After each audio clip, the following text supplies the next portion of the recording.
I'm one of the pastors here, and we are just overjoyed that you're taking time on your start of your weekend to spend some time worshiping God and being in community here with Horizon. So we're just overjoyed that you're with us today. This past week, I had an experience. I was driving back from Lakeland, and I decided to take some back roads, and it was very late at night. And I don't know if you've ever had this experience when you're on a back road, especially in Polk County. There's not a lot of bright lights outside. You're outside the city, and you're on these kind of windy roads, and you're only supposed to be going like 50 miles an hour, and your headlights really can't see far enough ahead, and you kind of like squint, and you're like, what is that up ahead? And you don't really can tell what is up there until you get there, and you got to keep driving to see where it is that the road bends or that mailbox that's just a little weird and it's like flashing a light and you're not sure what's up ahead. You've got to keep driving to find out what's up ahead. And that's kind of where we find ourselves in the story of Joshua that we've been reading through. Joshua comes to be a leader because Moses has died. The end of Deuteronomy, if you flip back a chapter or a book in the Bible from Joshua, you'll find there at the end, Moses has died, and he went up on the mountain, and he got to look over and see the promised land, the place that he'd been wanting to go for 40 years, and he got to just get a glimpse of what it was going to look like. And he died. And now Joshua is taking the reins of leadership, and that's where Joshua starts. It says that Moses has died, and now Joshua is the leader. And he's at this point where he's not really sure what's up ahead, but he's got to keep going.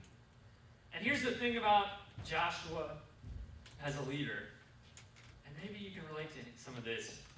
Joshua has been trained by Moses. He's been like his right-hand man. He's been a great student to Moses. And at this point, these are the kind of things that he's learned. He's learned about wandering through the wilderness for 40 years. He's taken Wandering 101, and then he moved on to 201, and 201 was how to collect manna in the wilderness. And then 301 was how to get water from a rock. And these are all great things when you're moving around and you're camping out. These are the leadership skills that God's people needed when they were wandering. And now Joshua's at this moment where he's got a task of taking them that one last step. He's not quite sure what's ahead, but he's got to take them one last step to cross the Jordan into the promised land.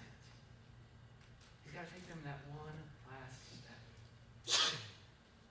And he's no longer going to be leading them in wandering, but he's going to be leading them in settling.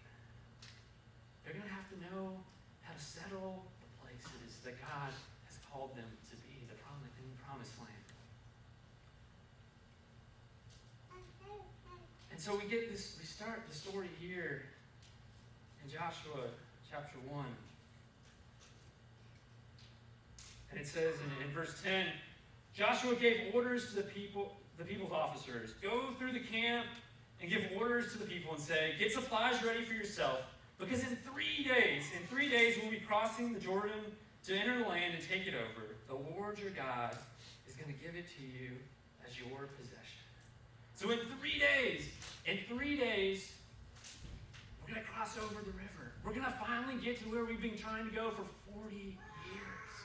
And we're going to do it right here. We just got to wait 3 more days. We're going to camp out 3 more days, and we get to do it right here. And so often, when we're leading people, because so many of us in this room, all of us in this room are leaders in some way. Whether we're doing that at work, and we've got a job title that makes us a leader, whether we're the manager, we're the boss. Or maybe we're just leaders in our homes. People look to us to make decisions, and we don't always know what's on the other side of the river. Because Joshua, here's the thing, Joshua was one of the spies that Moses had sent out earlier. And Joshua was one of the ones that didn't have quite the doubt that the others did about what was going to be on the other side. Because the others came back, and what did they say?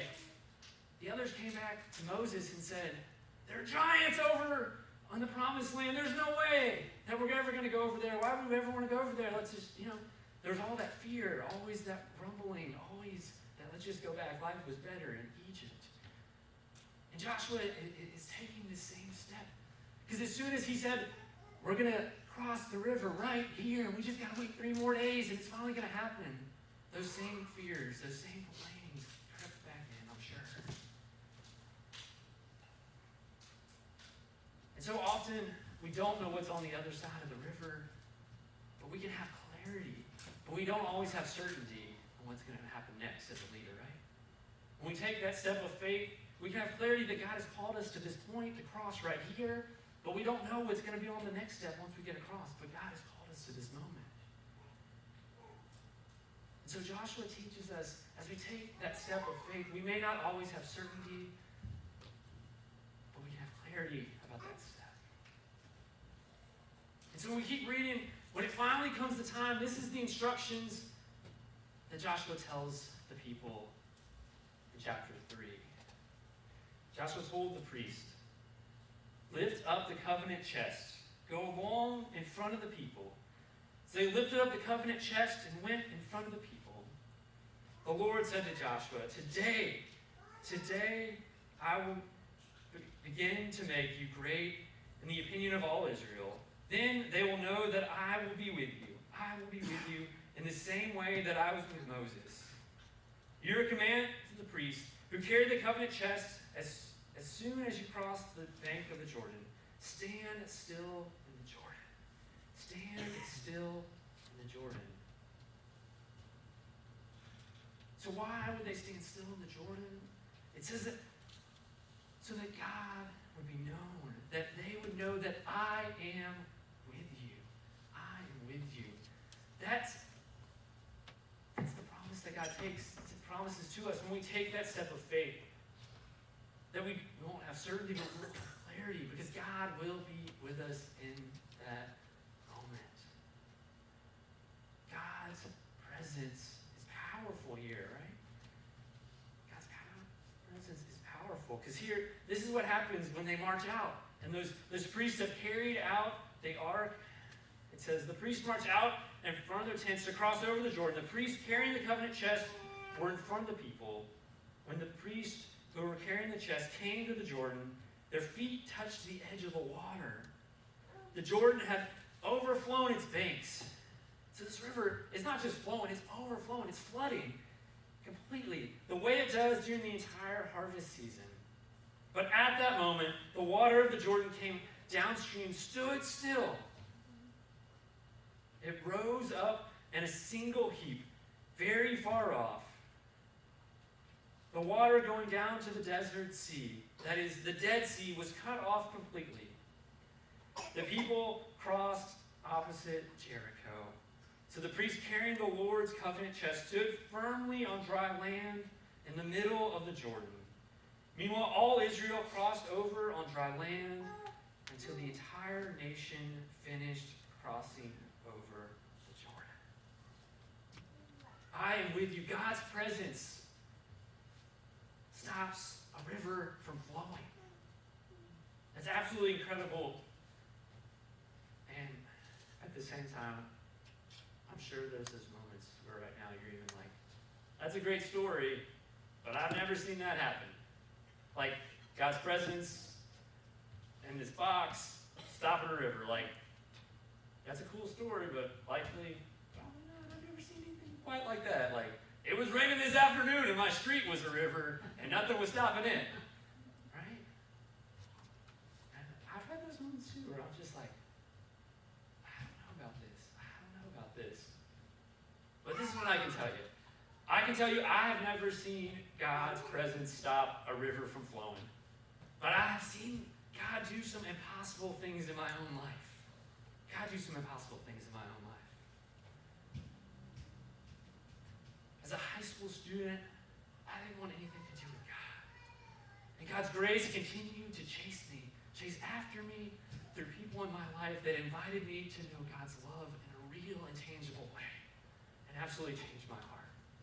God did an impossible thing in my life. As a college student, when I wasn't sure what my purpose was, I didn't know what I was going to do next in life. God's voice came to me and said, stop running away. Stop running away from me, because I believe you can do great things. God did an impossible thing, because I never imagined ever wanting to preach a sermon. I never imagined that would be what I would call to do. God did an impossible thing in my own life, and that's what I can testify to. So if God can do those things in my life, just maybe God's presence could really then stop a river. And so they make it across. They take those steps with clarity, not sure what will be on the other side. They walk through the dry riverbed, a wall of water, and they make it to the other side. And this is what we're told to do. Pick 12 men from the people, 1 man per tribe, command them, pick up 12 stones from right here in the middle of the river, and where the feet of the priest have been firmly planted. Bring them across with you, and put them down in the camp where you are staying tonight. So not only do they cross, they take these 12 stones with them, and they carry them across to the other side where they're going to camp that night. And they pile up those 12 stones, and they're instructed here to remember this day that God was with them, that God's presence delivered them across the river. Because one day, their children will ask them, what do those stones mean? What do those stones mean? And I don't know about you, but so often in my own life, I forget those moments where God's presence has shown up in such mighty ways. When I hit those calamity moments where it seems like that wall of water is going to come crashing down on me, I forget those moments where God has shown up.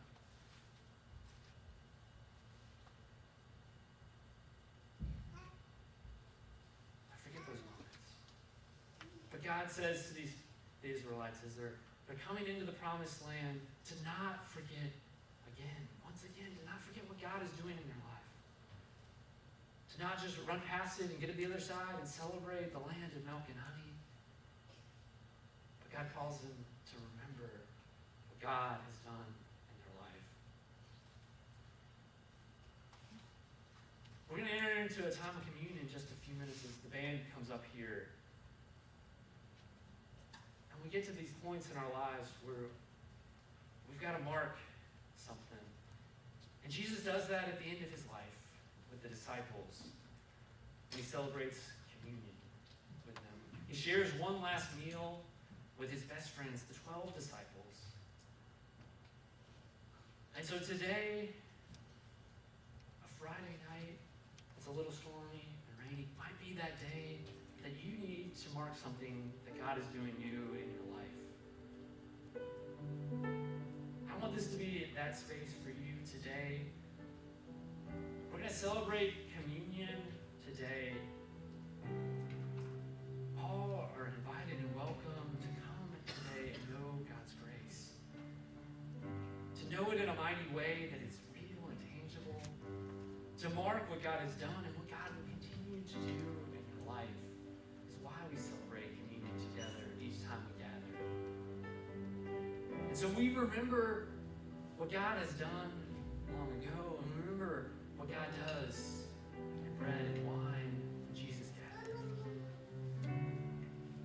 Jesus took the bread and he broke it and he gave it to the disciples and he said, "Take, eat. This is my body broken for you. Do this in remembrance of me." And when the supper was over, he took the cup.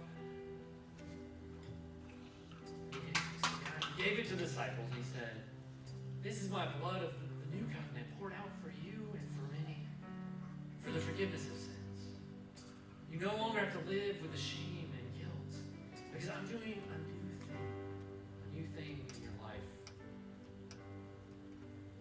And so today, on June 10th, What is that new thing that God is doing in your life that you need to mark? And so I invite you this morning, or this evening, still getting used to the evening worship, this evening to remember who God is, that God has loved you and has forgiven you to do that new thing.